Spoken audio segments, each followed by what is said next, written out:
विनय विनय प्रकाश सिंह, पहले हेडिंग डाल दीजिए, विनय प्रकाश सिंह।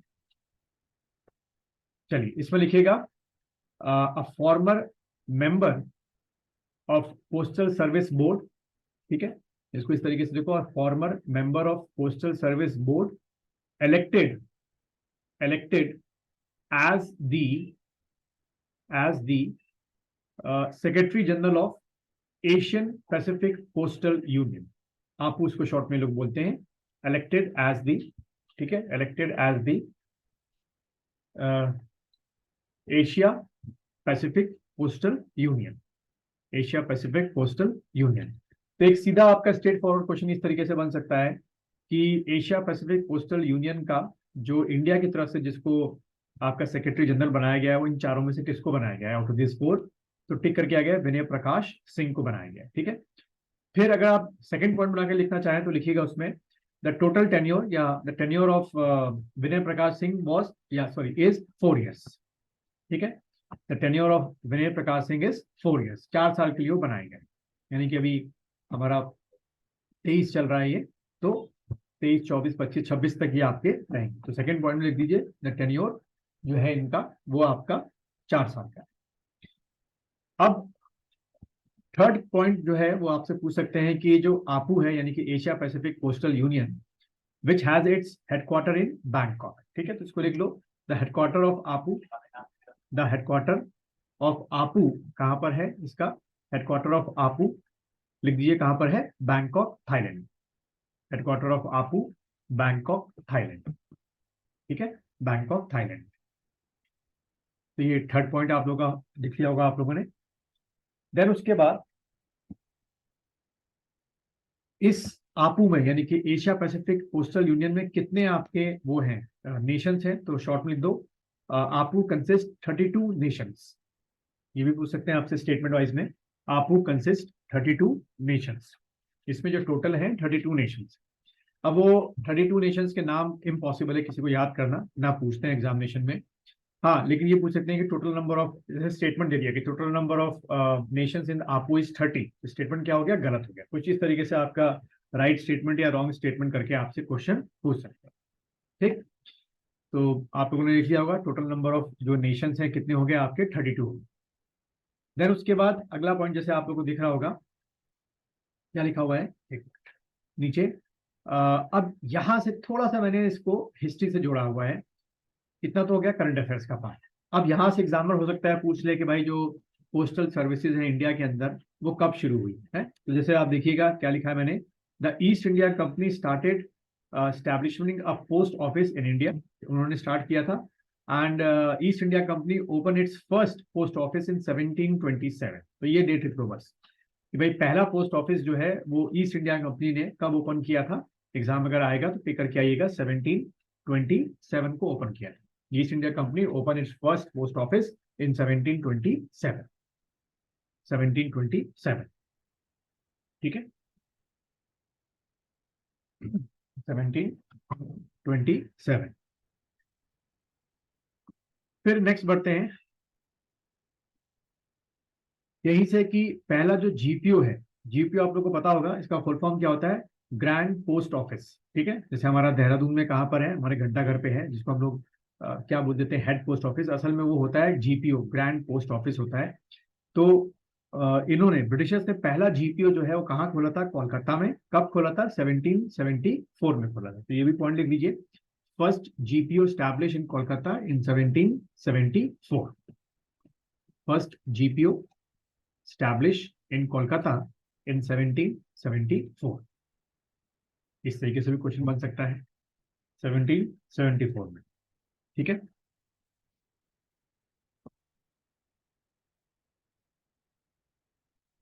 चलो लिख लिया आप लोगों ने, चलो आगे बढ़ते हैं हम लोग। नेक्स्ट इसी का एक पार्ट पूछ सकते हैं कि फर्स्ट पोस्टल स्टैम्प जो है इंडिया में ब्रिटिशर्स ने कब इंट्रोड्यूस किया? तो टिकर क्या ना, 1 जुलाई 1852। तो इसको लिख दो, first postal stamp issued by Britishers, first postal stamp issued by Britishers on 1 जुलाई 1852, ठीक है। तो अगर जीपीओ पूछ रहे हैं तो 1774 टिक किया, फर्स्ट पोस्टल स्टैम्प पूछ रहे हैं तो आपका 1852 जो है वो टिक करके आ गया। 1854।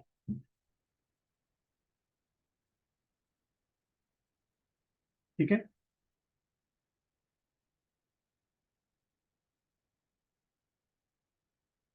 चल आगे बढ़ते हैं हम लोग। लिख लिया होगा आप लोगों ने। नेक्स्ट लिखिएगा हेडिंग ईट राइट स्टेशन। अच्छा, आपको हेडिंग दिख रहा होगा, ईट राइट स्टेशन। अब ये एक सर्टिफिकेट है, वो पूरा वर्ड लिख लो, eat right station certificate. Eat right station certificate, eat right station certificate. तो देखिए क्या लिखा हुआ है मैंने, India's railways Varanasi cantt railway station has been awarded a 5 star eat right station certificate. तो इसको शॉर्ट करके लिख लो, तो Varanasi cantt railway station awarded a 5 star eat right station certificate. Eat right station certificate, ठीक है। तो क्वेश्चन पूछेगा इन चारों में से किस स्टेशन को जो है ईट राइट स्टेशन सर्टिफिकेट मिला है, तो आपने टिक किया वाराणसी। दूसरा, ये सर्टिफिकेट क्यों दिया जाता है, जैसे नीचे लिखा हुआ है, providing high quality nutrition food to the passenger. ठीक है, तो इसको लिखना तो लिख लो, मैंने वैसे आप लोगों को याद रहेगा भाई सर्टिफिकेट किस बात का दे रहे हैं, eat right station certificate to provide a high quality, जिसमें जो क्लीननेस है उसका ध्यान रखा गया है, जो न्यूट्रिशनल वैल्यूज है उनका ध्यान रखा गया है, तो वो आपके पैसेंजर को मिलता है। ठीक, फिर यहीं से कि ये सर्टिफिकेट इश्यू कौन करता है, तो लिख लो, this certificate issued by FSSAI, food safety and standard authority of India. तो लिख लीजिए अगला पॉइंट बना के, this certificate issued by FSSAI, food safety and standard authority of India, food safety and standard authority of India. ठीक है, food safety and standard authority of India. Then यहां से क्वेश्चन बन सकता है, फिर एग्जामिनर पूछ सकता है कि भाई ठीक है, FSSAI जो है ये सर्टिफिकेट इशू करता है, अब वो पूछ सकता है about the FSSAI।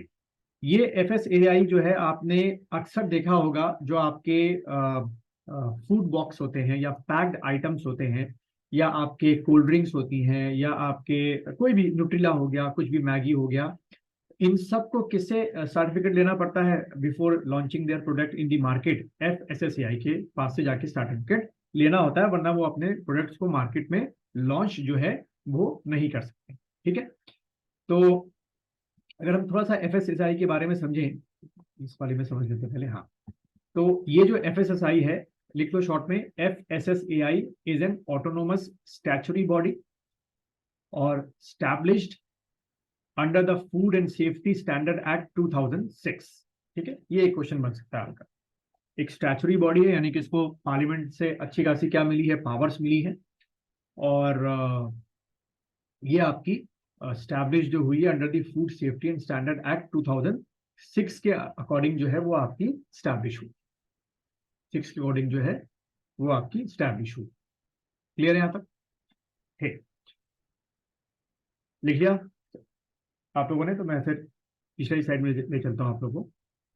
It is an autonomous statutory body, इसको अंडरलाइन कर देना, कई बार यहीं से क्वेश्चन पूछ लेते हैं कि ये एक कॉन्स्टिट्यूशनल बॉडी है या ऑटोनोमस स्टैचुरी बॉडी है, तो टिक करके आना, ऑटोनोमस स्टैचुरी बॉडी। ठीक, अब यहीं से अगर हम बात करें कि जो ये है आपका क्या, बनारस कैंट रेलवे स्टेशन, इसके सिवा और किनको ये सर्टिफिकेट मिला है, तो यहाँ पे आप लिख लीजिए, other 5 star eat right certificate railway station are, इनके नाम लिख लो, कुछ भी आपसे एग्जाम में पूछ सकते हैं, शॉर्ट में करके लिख दो। आनंद विहार रेलवे स्टेशन दिल्ली का हो गया, छत्रपति शिवाजी आपका मुंबई का हो गया, Mumbai central railway CRT MCR को बोलते हैं, मुंबई का हो गया। वडोदरा रेलवे स्टेशन, बताइए जो नहीं, गुजरात आपका हो गया, उसको ये सर्टिफिकेट मिला है। चंडीगढ़ रेलवे स्टेशन को सर्टिफिकेट मिला है, और भोपाल को मिला, यानी कि ऑर्डर वाइज देखा जाए तो ये बनारस बनारस का जो है वो 7th है। ठीक है, इस तरीके से आपसे पूछा जा सकता है। ठीक, इसको लिख लीजिए प्लीज, आनंद विहार, छत्रपति शिवाजी, मुंबई सेंट्रल, वडोदरा, चंडीगढ़ और भोपाल, चंडीगढ़ और भोपाल। ठीक है, चंडीगढ़ हो गया और आपका भोपाल हो गया।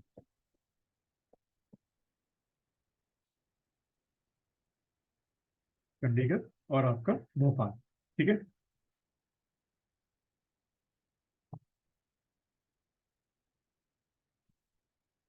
अच्छा, आगे बढ़ते हैं हम लोग। तो जैसे मैं बता रहा था इसके बारे में, ये भी आप लोगों ने लिख लिया होगा कि भाई हर फूड प्रोडक्ट में जो है एफसीसीआई से लाइसेंस लेना, बाकायदा उनका रजिस्ट्रेशन होता है, लाइसेंस इशू किया जाता है, वो लेना आपका जरूरी है। ठीक है, चलिए आगे बढ़ते हैं हम लोग। आगे अगर देखो जो मैंने लिखा है कि जो ये आपका FSSAI है, it is responsible for laying down scientific standard for food products and regulate their manufacturing, storage, distribution, sale, and important to ensure the availability of safe and wholesome food for consumer in India. ठीक है, तो इतना बड़ा जो definition दे रखा है उससे एक चीज जिस इसका जो समझ में आता है, सिर्फ यही समझ में आता है कि जितने भी आपके फूड प्रोडक्ट्स हैं, स्पेशली जो पैक्ड आइटम्स होते हैं, they should be secure from nutritional point of view, from you can say from क्या कहते हैं फूड पॉइजनिंग ना हो, स्टोरेज पॉइंट ऑफ व्यू से। तो ये सारी जो रिस्पॉन्सिबिलिटी होती है वो FSSAI की होती है। तो जैसे अगर आपको लगे कि किसी मिल्क प्रोडक्ट में या किसी ये जो चॉकलेट आइटम्स होते हैं या जो बेकरी आइटम्स होते हैं, अगर आपको ऐसा लगता है कि उसमें कुछ मैनिपुलेशन किया गया है, मिलावट की गई है, तो आप FSSAI को इसके बारे में लिख सकते हैं। तो यहाँ से एक क्वेश्चन बन सकता है कि भाई जितने भी आपके फूड प्रोडक्ट्स हैं, उनकी मैन्युफैक्चरिंग, स्टोरेज, डिस्ट्रीब्यूशन, सेल और उनकी क्वालिटी का जो वॉचडॉग होता है वो कौन होता है? तो आप टिक करके आएंगे, इन चारों में से एक ऑप्शन में होगा FSSAI। ठीक है, चलिए आगे बढ़ते हैं हम लोग। चलिए अगला लिखिएगा, जो आप लोगों को हेडिंग दिख रहा है, ये ऊपर दिख रहा है आप लोगों को पूरा, प्रवासी भारतीय दिवस, छुप तो नहीं रहा ये स्लाइड? प्रवासी भारतीय दिवस कन्वेंशन तो लिख लीजिए।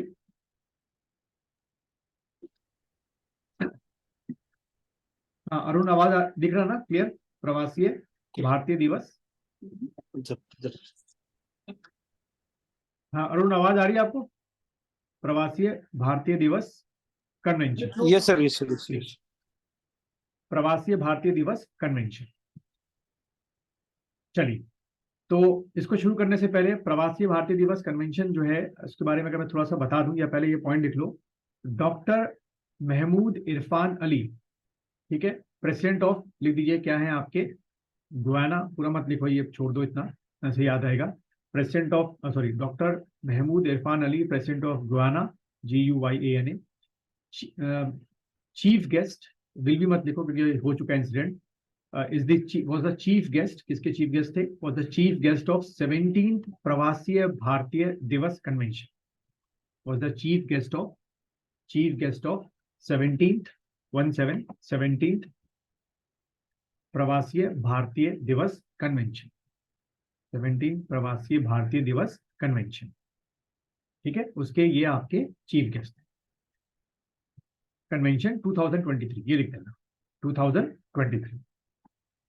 तो देखो, एक तो जो हम कहते हैं कि स्ट्रेट फॉरवर्ड क्वेश्चन वो ये पूछ सकता है कि इस बार का जो प्रवासी भारतीय दिवस हुआ था वो ऑर्डर वाइज कौन सा था? तो भाई आप टिक करके गए 17th ऑर्डर वाइज, ठीक है, एक चीज ये ध्यान में रखना।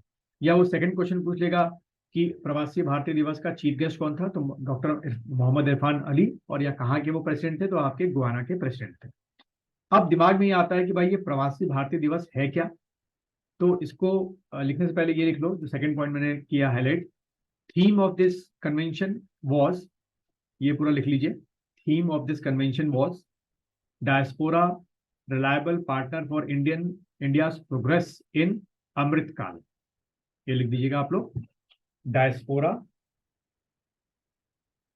Reliable partners for India's progress in Amrit Kaal, in Amrit काल, ठीक है, ये एक आप लिख दीजिए आप लोग, इन अमृत काल। ये हमारा थीम हो गया। तो कई बार क्या पूछता है, क्वेश्चन ऐसे पूछता है कि 2023 में जो कन्वेंशन हुआ था आपका प्रवासी भारतीय दिवस का, उसका इन चारों में से आउट ऑफ दिस 4 आपका थीम क्या है? तो भाई ये थीम आप वहां पे टिक करके आ गए, ठीक है। अब अगर हम बात करें, मैं स्लाइड चेंज कर रहा हूँ, ठीक है, लिख लिया होगा आप लोगों ने, diaspora reliable partner for India progress in Amrit Kaal, कि ये जो प्रवासी भारतीय दिवस होता है, या इसको हम लोग इंग्लिश में बोलते हैं नॉन रेसिडेंट इंडियन डे, ये ऑब्जर्व या सेलिब्रेट या ऑर्गेनाइज कौन करता है? तो लिख लो ऑर्गेनाइज बाय, या ऐसे शॉर्ट में लिख दो, दिस दिवस या this day was organised by ministry of external affairs, ठीक है, मिनिस्ट्री ऑफ एक्सटर्नल अफेयर्स, वहां पे लिखा होगा ministry of defence, ministry of home affairs, ऐसे करके, तो आपने टिक करना है मिनिस्ट्री ऑफ एक्सटर्नल अफेयर्स, एक शॉर्ट में लिख दो, organise by ministry of, organise by ministry of external affairs, ministry of external affairs, पहली चीज। देन उसके बाद अगर हम देखें कि ये मनाते क्यों है, इसका हिस्टोरिकल वैल्यू क्या है, तो देखो क्या लिखा हुआ है, प्रवासी Pravasiya Bharatiya Divas is observe on January 9 because it is on this day in 1950 are what Mahatma Gandhi finally return from South Africa. ठीक है, तो इसको शॉर्ट करके लिख दो, in 1950 on 9th January, in 1950 on 9th January Mahatma Gandhi return to India. तो भाई हमने डिसाइड किया कि ठीक है, हम 9 जनवरी को जो है ये सेलिब्रेट करना शुरू करेंगे।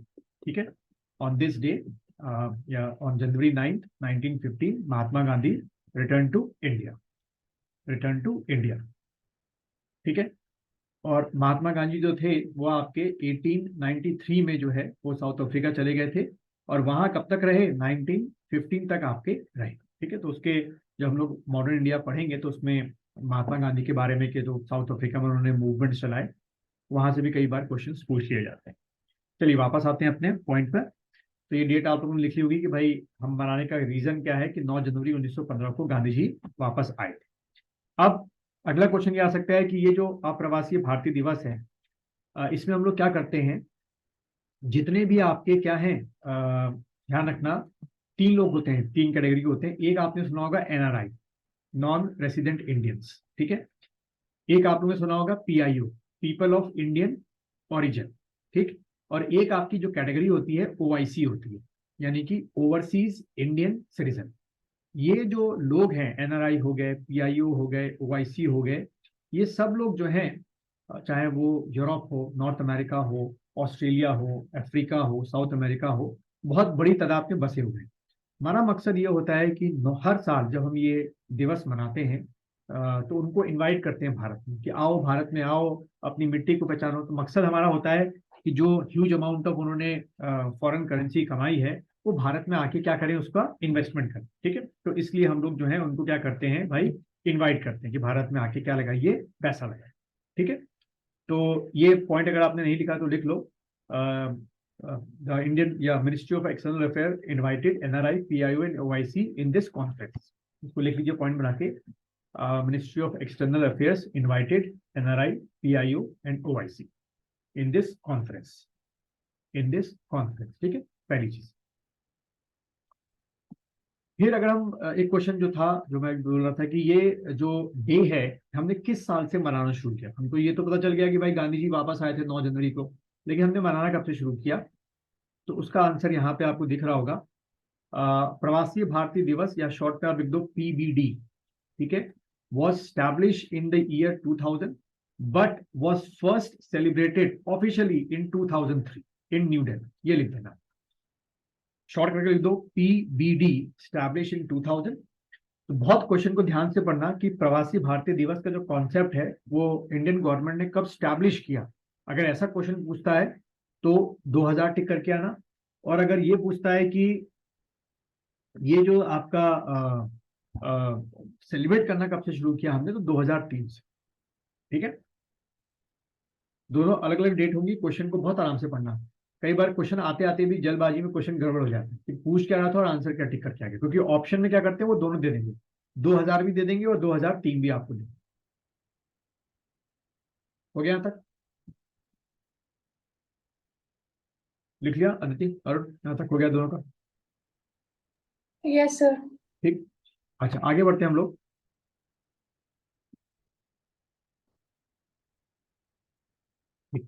अगला लिखेंगे आप लोग, जो नाम देख रहे हैं, अवार्ड का नाम देखिए क्या लिखा हुआ है, पतंगराव या कदम अवार्ड, पतंग राव या पतंग राव कदम अवार्ड। ठीक है, ये लिख दो, उसके आगे ये नाम लिख दो, Adar Poonawalla gets this award in 2023, या Adar Poonawalla get this award in 2023। ठीक है, पहला पॉइंट। और ये है कौन, अगर आप देखें तो he was what, CEO of SSSII, serum institute of India, ठीक है, यहीं पे लिख दो छोटा सा, CEO ऑफ व्हाट, SII, यानी कि सीरम इंस्टीट्यूट ऑफ इंडिया, उसके आपके CEO हैं। और CEO की अगर हम बात करें, क्या कर रहा है, ही हैज प्रोड्यूस 160 वैक्सीन, ठीक है, वैक्सीनेशन मोर देन, मतलब प्रोड्यूस 160 अलग अलग बीमारियों के लिए इसने जो वैक्सीन हैं वो डेवलप कर रखी है, ठीक है। तो इसलिए भी काफी इंपॉर्टेंट माने जाते हैं ये आधार पूना वाला जो है, या सीरम इंस्टीट्यूट ऑफ इंडिया को बहुत इंपॉर्टेंट माना जाता है। और अभी कोविड में आपने देखा ही होगा कि सीरम इंस्टीट्यूट ऑफ इंडिया क्यों आपका इंपॉर्टेंट रहा, वो रहा आपका इस वजह से कि ये जो पॉइंट मैंने लिखा है कि इसने क्या बनाई थी आपकी, serum institute of India produce Covid vaccine with the name Covishield, इसको लिख सकते हैं आप लोग, सीरम इंस्टीट्यूट ऑफ इंडिया या SII produce Covid vaccine with the name Covishield, ये लिख दो। और एक और पॉइंट लिख दो, largest producer of vaccination in the world, ये बहुत अच्छी बड़ी अचीवमेंट है भाई हमारे लिए अगर देखा जाए तो फार्मास्यूटिकल पॉइंट ऑफ व्यू से, कि largest producer of vaccination in the world.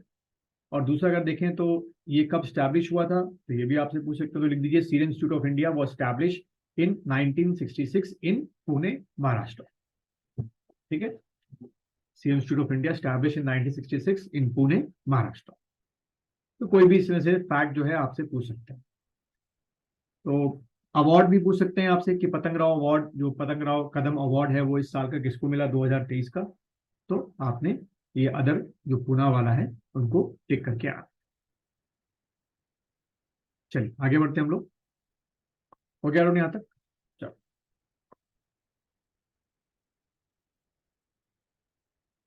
ठीक। नेक्स्ट लिखिएगा, जैसे आपको हेडिंग दिख रही है, first fully digital banking state, first fully digital banking state, छोटी सी हेडिंग डाल लो और उसमें लिख लो पहला पॉइंट बना के, Kerala become the first state in India, ऐसे लिख लो, या in the country, fully digital in its banking services, fully digital in its banking services, ठीक है। ये छोड़ दो, आप इतना जरूर नहीं लिखना, बस वो मैंने एक साइड लिख दिया कि इससे फायदा क्या होगा कि एनसाइड दिस इकोनॉमिक्स क्या करेगा, बूस्ट द स्टेट इकोनॉमी, ठीक है। तो वो मत लिखो, बस इतना लिख दो कि भाई कौन सा स्टेट बनाया पहला, तो आपने केरला टिक करके आना, फर्स्ट स्टेट जो कि केरला है। अब उसकी वजह क्या है, उसकी वजह ये है, लिख लीजिए सेकंड पॉइंट बनाकर, कि the state government what started KFON, Kerala fibre optic network, इसका फुल फॉर्म है केरला फाइबर ऑप्टिक नेटवर्क। ये आपका गवर्नमेंट का फाइबर ऑप्टिक है। ये जैसे हमारा यहाँ उत्तराखंड में है या देहरादून में, हम लोग किसका फाइबर ऑप्टिक यूज करते हैं ज्यादातर, या तो जियो का यूज करते हैं या तो एयरटेल का यूज करते हैं, प्राइवेट है।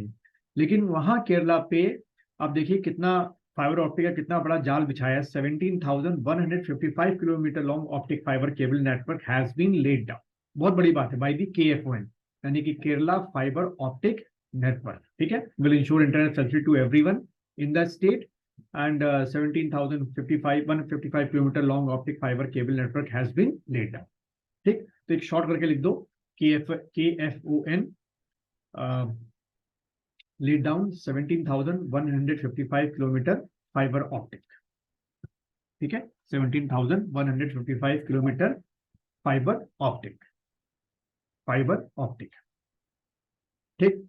अब यहीं से एक और चीज जो हमारे एग्जाम के लिए इंपॉर्टेंट बन सकती है, क्या कि केरला जो है, जो मैंने पॉइंट लिखा, देखिए क्या लिखा हुआ है, Kerala is the only state in India that has declared the right to internet as a basic right of its citizen. ये क्वेश्चन बन सकता है कि आउट ऑफ 28 स्टेट किसने जो है राइट ऑफ इंटरनेट जो है देने वाला पहला स्टेट बना है, कि भाई आपका जैसे हम कहते हैं ना फंडामेंटल राइट जो है वो आपका एक बेसिक राइट है, आपको मिलना चाहिए, जैसे राइट ऑफ लाइफ हो गया, राइट ऑफ लिबर्टी हो गया, वैसे ही केरला ने राइट ऑफ इंटरनेट जो है वो फंडामेंटल राइट कर दिया।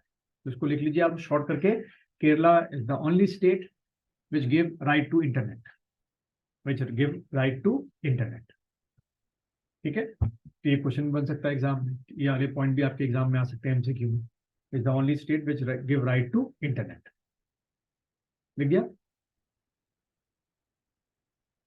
अब अगर हम लोग आगे बढ़े, यहीं से एक और इंटरेस्टिंग फैक्ट हमको मिल सकता है हमारे एग्जाम के लिए, क्या कि इंडिया में सबसे पहले इंटरनेट जो है वो कब शुरू हुआ था या इंट्रोड्यूस कब हुआ था, और कॉमन कंज्यूमर के पास कब किया। तो यहां से लिख लो, internet introduce in India in 1986, ठीक है, तो क्वेश्चन को आराम से पढ़ना कि इंट्रोडक्शन कब पूछ रहा है, कॉमन मैन के पास नहीं गया था वो, गवर्नमेंट ऑफिस में, आर्मी के पास कब हुआ था। तो internet introduce in India in 1986, जैसे कि आप देख रहे हैं, introduce in India in 1986 and available to public by BSNL, ये कंपनी अब खत्म कर दी गई है, available to public by BSNL on August 15, 1995। तो कमर्शियल पॉइंट ऑफ व्यू से अगर देखा जाए तो इंटरनेट जो हमारे यहाँ शुरू हुआ वो कब आपका शुरू हुआ, 1995 में शुरू हुआ, और वैसे आपका 86 में।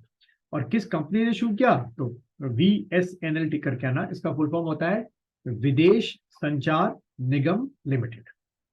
ठीक है, तो ये 2 पॉइंट्स शॉर्ट करके लिख लीजिए, कुछ भी एग्जाम में आपके आ सकते हैं। तो इंट्रोडक्शन ऑफ इंटरनेट पूछ ले, या किसने आपका शुरू किया, किसने आपका शुरू किया। क्लियर यहां तक हो गया। अरुण मल्टी पॉइंट इंडिया यार, तो मैं आगे बढ़ू। Yes sir. ठीक, फिर ठीक, चलिए भाई अगला लिखिएगा, Henle passport index, Henle passport index 2023, Henle passport index 2023। तो इसमें सीधा लिख लो भाई कि हमारी पोजीशन क्या है, इंडिया पोजीशन जो आपको दिख रही है क्या है आपकी, 80th। सीधे लिख दो, पहला पॉइंट बना के इंडिया पोजीशन 80, ठीक है। पिछले साल यानी कि 2022 में हमारी जो पोजीशन थी वो 87 थी। तो अच्छी बात है कि 87 से हम लोग क्लाइम करके कहाँ पहुंच गए, 80 में पहुंच गए। ठीक है, यानी कि पोजीशन देखा जाए तो हमारी सुधरी। ठीक, तो ध्यान से क्वेश्चन को पढ़ना, वो आपसे 2022 का पूछ रहा है या वो आपसे 2023 का पूछ रहा है। अगर 23 का पूछेगा तो 80 टिक करना, और 22 का पूछेगा तो 87 टिक करना। ठीक है, पहली चीज। और अगर आप देखें आगे क्या लिखा है, giving its holder visa free access to 57 countries, यानी कि पूरी दुनिया में जो आपकी कंट्रीज हैं जो कि किसमें रजिस्टर्ड हैं, यूएनओ में। ठीक है, तो यूएनओ में से आउट ऑफ लगभग 200 नहीं 200 नहीं 194 प्लस में कंट्री है, 194 या 195 है। तो उसमें से 57 कंट्रीज में आप जो है, अगर आपके पास इंडियन पासपोर्ट है, यानी कि आप इंडियन सिटीजन है, तो आपके पास इंडियन पासपोर्ट होगा, इन 57 कंट्रीज में आप अपना पासपोर्ट और एयर टिकट लेके सीधे जा सकते हैं। ठीक है, वीजा फ्री है, मतलब आपको वहां पे वीजा लेने की जरूरत नहीं है, आप बिना वीजा के भी वहां पे अपने पासपोर्ट पे और एयर टिकट पे वहां पे एक्सेस कर सकते हैं। ठीक है, ये लिखना नहीं, बस बता रहा हूं, मैं जोड़ दिया कि भाई हमारी कितनी रिस्पेक्ट है देखा जाए तो दुनिया में। ठीक है, फिर बात की जाए कि इस में इसको इस इंडेक्स को पब्लिश कौन करता है, तो सेकंड पॉइंट बना के लिख लो, published by Henley and partners. ठीक है, इतना लिख दीजिए, published by Henley and partners. ठीक है, published by Henley and partners. Then उसके बाद फर्स्ट पोजीशन पे कौन है, देखो सरप्राइजिंग, देखो कौन है, Singapore is on the first position. Short में करके लिख दो, ये पूरा बताने की जरूरत नहीं है। Singapore is on the first position, जो मैंने लिखा है कि now hold the most powerful passport in the world, granting its citizen visa free access to any impressive 192 travel destination and 227 worldwide। तो इतना ज्यादा सिंगापुर के जो जो वैल्यू है पासपोर्ट की वो बढ़ गई है। इसके पहले ध्यान रखना, लगातार ये जो वैल्यू थी नंबर 1 पोजीशन की, वो आपकी थी किसकी, जापान को। जापान को लगातार 4 सालों से, यानी कि आप कह सकते हो कि 2019, 20, 21, 22, लगातार 4 सालों से जापान नंबर 1 पे था कि जो जापानीज पासपोर्ट था वो इन 192 डेस्टिनेशन पे या 222 वर्ल्ड वाइड बिना किसी वीजा के जा सकते थे। लेकिन अभी इस साल बहुत सी चेंज हुआ है, जापान नीचे आ गया और सिंगापुर ऊपर चला गया। अब देखो सिंगापुर क्या है, साउथ ईस्ट एशिया में एक छोटी सी कंट्री है आपकी, लेकिन उसकी देखो वैल्यू कितनी ज्यादा है। ठीक है, दिख गया शॉर्ट करके, Singapore holds the first position. हो गया इतनी अरुण यहाँ तक। और ये मत लिखना ट्रैवल टू एक्सेस 192 ट्रैवल, ये सब लिखना, ये पूछते नहीं एग्जाम में। फर्स्ट पोजीशन पे कौन है, बस ये ध्यान में रखना है।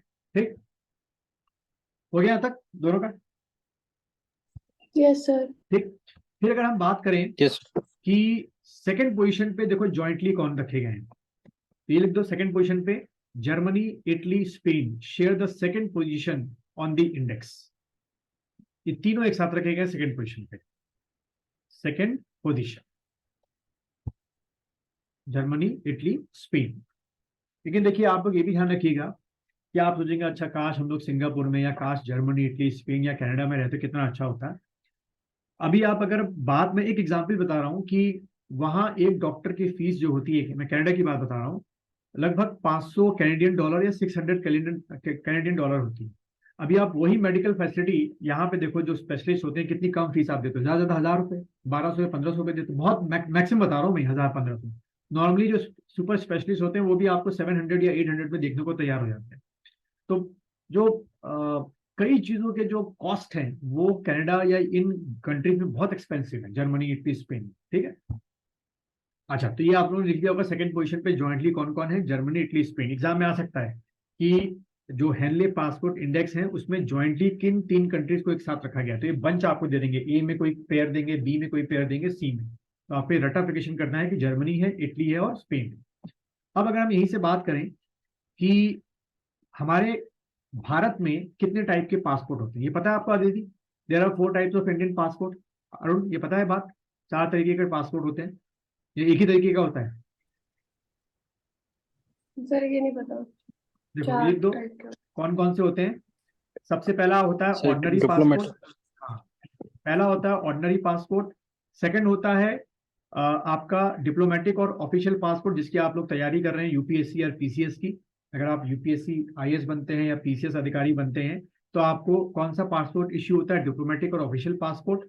थर्ड आपका जो होता है ऑरेंज पासपोर्ट होता है, अभी बताता हूँ क्या है। और सबसे प्रेशियस पासपोर्ट जो है, सबसे वैल्यूबल जो है, जिसमें मतलब आप एयरपोर्ट में घुसते ही कोई वेटिंग नहीं, कोई चेकिंग नहीं, सीधा जाके बैठ जाओ, कौन सा? White passport. ठीक है। तो व्हाइट पासपोर्ट भी जो है आपके किसको मिलता है, जो आईएएस ऑफिसर्स हैं या पीसीएस ऑफिसर्स हैं, जो किसी ऑफिशियल काम के लिए जाते हैं। ठीक। तो ये पहले चारों लिख दो। ऑर्डिनरी पासपोर्ट हो गया, डिप्लोमेटिक और ऑफिशियल पासपोर्ट हो गया, ऑरेंज पासपोर्ट हो गया। अभी ऑरेंज पासपोर्ट आपको बड़ा आपको हंसी आएगी। और व्हाइट पासपोर्ट, तो कुछ इसका डायग्राम मैंने ऐसे रखा है यहाँ पर कि जो कॉमन मैन है, तो भाई तो कॉमन मैन को ये होता है, मुझे और आपको, मैं खैर मुझे तो यही इश्यू होगा। ठीक है। कौन सा? आपका जो रेगुलर पासपोर्ट है। अभी मैंने बता दिया कि जो आपका क्या कहते हैं ये डिप्लोमेटिक और ऑफिशियल पासपोर्ट है वो ये वाला है आपका। ठीक है। और जो व्हाइट पासपोर्ट है आपका ये वाला है, जैसे कि आप देख रहे होंगे यहाँ पे नीचे लिखा हुआ है ऑफिशियल इंडियन पासपोर्ट होता है और ये डिप्लोमेटिक इंडियन पासपोर्ट होता है। ठीक है। तो वैल्यूबल तो जो है वो आपका व्हाइट वाला है। ठीक। सब आपको सल्यूट करेंगे जाते हुए, कोई आपका हिम्मत नहीं किसी की जो आपको रोक दे। अब बात छूटता है कौन सा, एक कौन सा छूट रहा है हमारा, ऑरेंज पासपोर्ट। तो ध्यान रखना है ये जो ऑरेंज पासपोर्ट है, ये जो ऑरेंज पासपोर्ट है इट स्टार्टेड इन 2018। ये पहले नहीं हुआ करता था, इसको 2018 से इशू करना शुरू किया गया है। और ये उनको इशू किया जाता है ऑरेंज पासपोर्ट जो इलिटरेट होते हैं, means they are not able to read the instructions in English और नॉर आइदर इन हिंदी। ठीक है। तो उनको कौन सा पासपोर्ट जो है वो इशू किया जाता है, ऑरेंज पासपोर्ट इशू किया जाता है कि भाई वो पढ़े लिखे नहीं है, जो उसमें इंस्ट्रक्शंस लिखे हैं वो पढ़ नहीं सकते हैं, इसलिए उनको ऑरेंज पासपोर्ट इशू किया जाएगा बस। इसके सिवा उनको ऐसा कोई फैसिलिटी नहीं मिलती अलग से कि उनका अलग से चेकिंग नहीं होगी, या फ्लाइट के 1 घंटे पहले नहीं पहुंचना है, जो इंटरनेशनल फ्लाइट्स होती हैं सब कुछ उनका होगा। बस उनका जो लिखा पढ़ी होती है वो ना के बराबर होती है, क्योंकि उनके पासपोर्ट में लिखा है कि they are not able to read the instructions which are written in English और हिंदी। ठीक है अरुण, अदिति? तो अब पता नहीं ये अच्छी बात है कि बुरी बात है, यस। क्योंकि ऐसे तो किसी के हाथ में अगर ऑरेंज पासपोर्ट है तो सबको पता चल जाएगा कि भाई ये इलिटरेट है। ठीक है। चलो क्या, अब वो हो सकता है, क्योंकि मैं इसको जब सर्च कर रहा था तो उसमें लिखा हुआ था कि ऑरेंज पासपोर्ट जो है उनको भी इशू होता है जो 10th पास नहीं होते, जो 10th फेल होते हैं, क्योंकि आपको डॉक्यूमेंट अपने लगाने पड़ते हैं। तो जो 10th फेल लोग होते हैं उनको कौन सा पासपोर्ट इशू किया जाता है, फिर ऑरेंज पासपोर्ट इशू किया जाता है। ठीक। चलिए, तो याद रहेगा ये चीजें, एग्जाम में आएगी तो कर लोगे आराम से। ऑर्डिनरी कौन सा हो गया, डिप्लोमेटिक हो गया, ऑरेंज हो गया, और आपका व्हाइट पासपोर्ट हो गया। अच्छा, ये बस एक आखिरी लिख लो कि ये बॉटम कंट्रीज हैं, इसको लिख दो बॉटम कंट्रीज, या बॉटम, या ऐसे लिख दो शॉर्ट करके बॉटम कंट्रीज। ये आपकी सारी की सारी बॉटम कंट्रीज हैं, जैसे कि अफगानिस्तान हो गया, नॉर्थ कोरिया हो गया, पपुआ न्यू गिनी हो गया, और तुर्कमेनिस्तान। अफगानिस्तान की तो आपको हालत पता ही है क्या है, जब अमेरिका वहां से जा रहा था तो लोग उनके जहाज पे चढ़ गए थे आपके। ठीक हो गया यहाँ तक? तो लिख लीजिए पहले।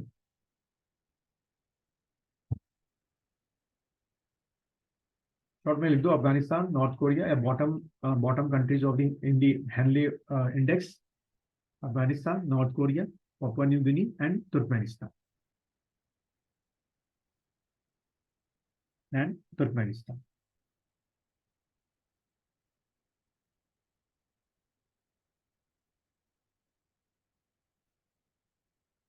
क्लियर?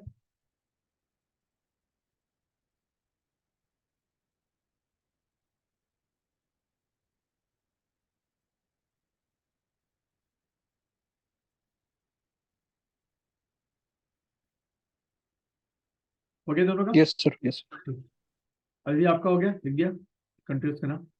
हाँ जी Short सर। ठीक। ओके चलो सर। हम लोग 5 मिनट का ब्रेक लेंगे और फिर हम लोग जो है मिडिल इंडिया अपना शुरू करते हैं, फिर उसके बाद जो बॉटनी है वो शुरू करेंगे।